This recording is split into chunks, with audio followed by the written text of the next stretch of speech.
If holding boundaries is something that you personally struggle with, then I'm going to give you an analogy in this video to help you understand better how you can apply boundaries in different ways and more flexibly.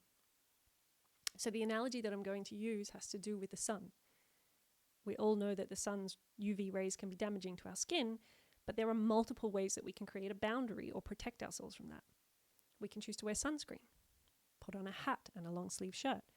We can choose to spend our time outside in the shade.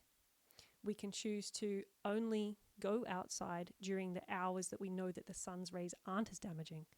Or we can choose to just stay inside altogether. Now, those are all very different ways that we can protect ourselves from the damaging rays of the sun. And if you think of the sun as a metaphor for somebody whose behaviors don't feel good for you and who you would like to protect yourself against their behaviors, you can start to think through what are the different ways that you can go from one extreme of getting burnt through to what's the sunscreen equivalent, what's the covering myself up equivalent, what's the equivalent of staying in the shade or staying away. And let's take that analogy into a common situation like attending a family gathering.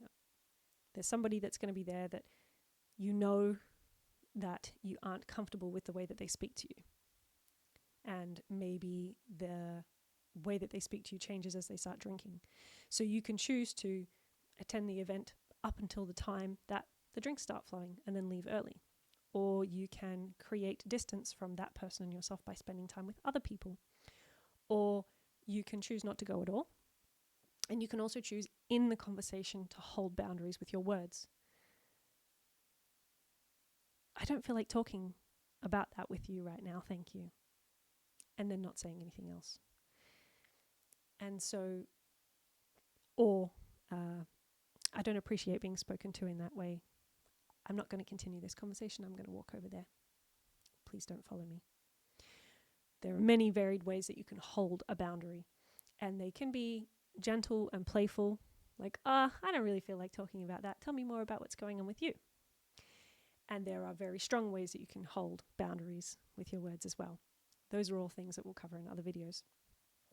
But the important part now is to understand that whatever that behavior is, or whoever that person is that you want to protect yourself from, think of them as the sun and look at your options. What are all the ways that you could choose to hold a boundary for yourself? And try and do it in advance if you can, if you're not used to holding boundaries for yourself. Think through, okay, what are my options for holding a boundary? If I don't feel confident in a conversation to do so, can I have words to remove myself from the conversation? Or maybe I could create some distance until I have practiced my boundaries, or all those sorts of things. But boundaries don't have to be this one wall, this one set of rules, and they don't have to be applied all in one way. The more flexibility you can provide yourself in how and where you hold your boundaries, it will help you with your practice, and over time it will start to come easier, and you'll get better at just holding them mid-conversation and then choosing whether you can continue the conversation in a friendly way and in a kind way with compassion, or whether you need to create space for yourself. I hope that helps. Hi, my name's Lisa.